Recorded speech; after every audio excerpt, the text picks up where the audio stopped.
Good morning, dolls, and welcome to Little Gretchen's workshop. So today is the day that we make the mattress and bedding for the bed that we repaired for the attic. I will leave a link in the description for that video. So dolls, in this process, I hot glued 1-inch thick foam to the board that was a part of the original bed. And I'm using a piece of scrap fabric that I like to cover the foam and look like a fitted sheet. Now, there are a lot of different ways to make mattresses. I'm using this technique because I had that board, which was an original part of the bed prior to the repair. Now, dolls, I don't do a lot of precise measuring, but I do make sure the fabric is big enough to totally cover the foam and the board and to tuck under so I can glue it to the bottom.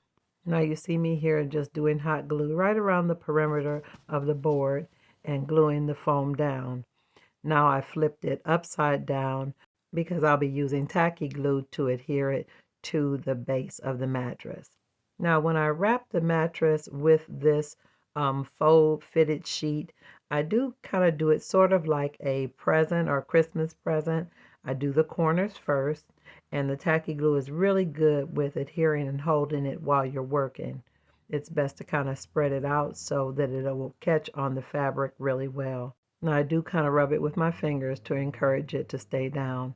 And I go all the way around doing the exact same thing to all of the corners. Now after all of the corners are set, I begin to work on the pieces in between the corners. And again, dolls, you know I'm going to use an ample amount, but just press it into the tacky glue and kind of rub it down so that it will stick really good to encourage it to stick, and do it all the way around the mattress board. Now, dolls, keep in mind that this is edited video, and it took me a lot longer than what it appears on this video, but take your time and make your folds as neat as possible. Now, dolls, when I put this on this bed, I didn't do it really, really tight because I wanted to look like a fitted sheet, so I like a little bit of the bunching on the corners because to me that looks more natural. And you see here, I put it actually on the bed. It's fitting in between the bed frame on the slats. And you can see my lovely cracks from the crackle in my paint job. And I just think it looks lovely, the contrast of the beautiful, crisp, clean sheet and the weathered looking bed. I really, really like this look, dolls. And here I'm just turning the bed all the way around because I just want you to get a close-up look at that beautiful crackle job. It just, to me, turned out really, really good. I was concerned at first that it wouldn't crackle enough, but it turned out absolutely perfect. It definitely looks like an old weathered bed. Now I'm just showing you here, I made a nice little comforter for the bed. Now I used 2 pieces of fabric, actually used 3 pieces because the blue piece was a scrap. So I made a seam down the middle to make it wide enough to match the pink fabric. Now the pink fabric is a really soft, fine velvet, and I really, really like the color. And I really like how it coordinates with the flowers on the blue. Now, dolls, you see me here with this aluminum foil. I was going to try a technique that I heard about. Some people use mesh wire, others use aluminum foil, but they put it inside their fabric to make it where they can manipulate the fabric to look like it's wrinkled or draped and everything after it's on the bed. So I attempted to do this by putting the aluminum foil in between the 2 pieces of fabric, and I pinned it up just to kind of get a feel for how that would work.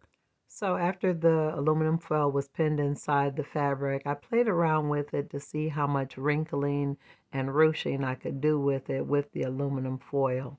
And then I decided to try it on the bed. And in the midst of trying it on the bed, I realized that I liked the look of the blue on the outside even more so than the pink. So I flipped it around the other way because I wanted to see the blue on the blanket even more than the pink velvet. I really like the colors, how they coordinate and all blend together.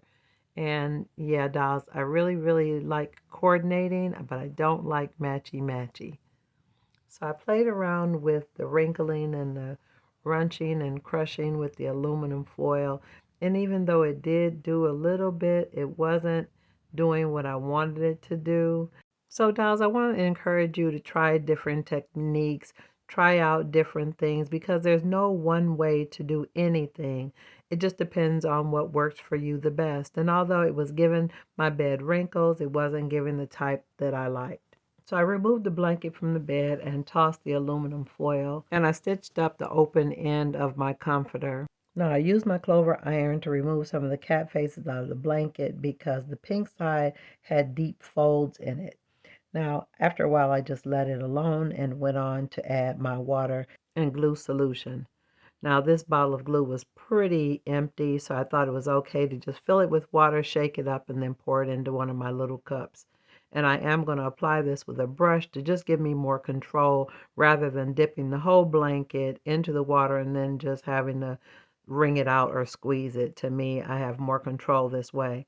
Now, I definitely used that aluminum foil, and I actually covered my brand new mattress with the aluminum foil so that it would keep that dry while I allowed it to take the shape of my bed.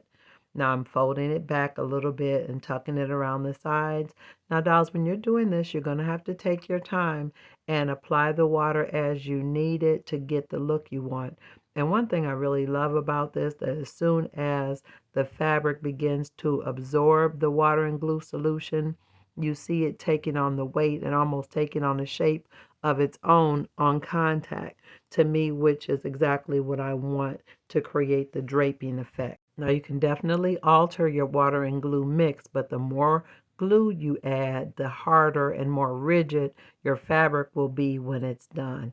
Now I wanted mine to sort of be like a shell, but I didn't want it to be like rock hard. So again, I used the 3 parts water, 1 part glue ratio.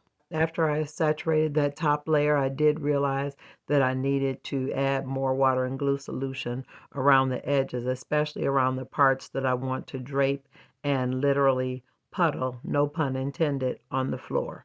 After I felt like the weight of the water solution was really saturated into the fabric, I began to pin my fabric with straight pins into the shape that I wanted it to be. Now with this pinning process, you can do as much or as little as you want.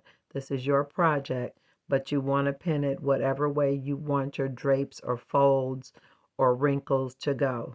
And however you set them, that's how they'll be when they're dry. Now you see here I began to add more water on the underside where the velvet was because I wanted more draping and more puddling. That fabric was dry, so it wasn't yielding to the shape that I wanted. But after I added the water, it yielded more and I was able to shape it more around the leg of the bed. And then I pinned it. And again, dolls, I went all the way around the bed. But be advised, if you shape your bed and you don't like it, dolls, it's water and glue. You can re-wet your bedspread and reshape it. If I wanted to flip it to the pink side, all I have to do is wet it, add more water and glue solution, and reshape it. The main thing you want to do is protect your mattress underneath with either aluminum foil like I'm using or some type of plastic. And I'm just showing here at another angle. I've wet this piece, but I feel like it's not yielding like I wanted to. I see the fabric is still dry, and so I saturate it with the water and glue solution again. And then I pinch it and add more pins. And at this point, dolls, I'm very pleased with the way my bed is looking. So now I'm going to set it aside and allow it to dry overnight. And here we are, dolls, the next day. My bed is all dry. And you see I'm pulling the pins out. The pins sometimes are a little bit tight, so don't be stressed. Just take your time and pull them straight out. And I really want you to see how nice and firm my fabric is because my blanket is not going to lose its shape. And you see how I lifted it off? It's almost like a shell, and I drop it right back on top of my bed exactly in the shape that I pinned it in yesterday. Now for my pillows. Now I did have a little pillow that I made for little Mabel, but I needed another one for Miss Maisie or Honey. Now I'm using the same fabric that I used for the sheet, but I'm making it a little pillowcase for my red and white striped pillow. And I will leave a link in the description of how I made the actual pillows. But here we are, we're going to make the pillowcase. So this little piece of fabric had a selvage edge, so I'm only putting glue on 2 sides and leaving the selvage edge raw. And the glue I'm using is just a tacky glue, the same type that I used to make the water and glue solution. And now that it's dry, I'm turning the pillowcase right side out. And here it just shows me here adding the pillow to the case. But even though I like the print on the pillowcase, I felt like it needed a little something to make it a little bit more interesting. So I added a little bit of that same trim that I've been using on so many things in my dollhouse projects. To me, it just adds a delicate little detail. It's not necessary to make pillowcases for your pillows at all, but I just think it adds a little something extra and another layer or dimension of realism to your scenes. To look at a bed and peek and actually see a pillow inside the case, to me is just really cute. So let's look at the completed bed.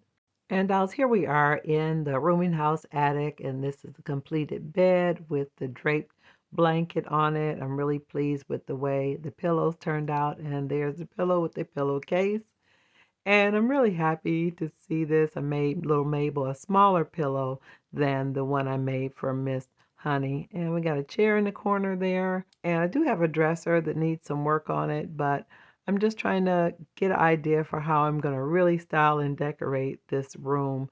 So dolls, we're coming along with this project, preparing a comfortable space for Marguerite's family during their stay. So just when I thought I was going to start decorating, the men brought all the luggage and trunks up to the third floor. So I'm definitely going to have to work quickly to get this all completed before they're ready to go to bed.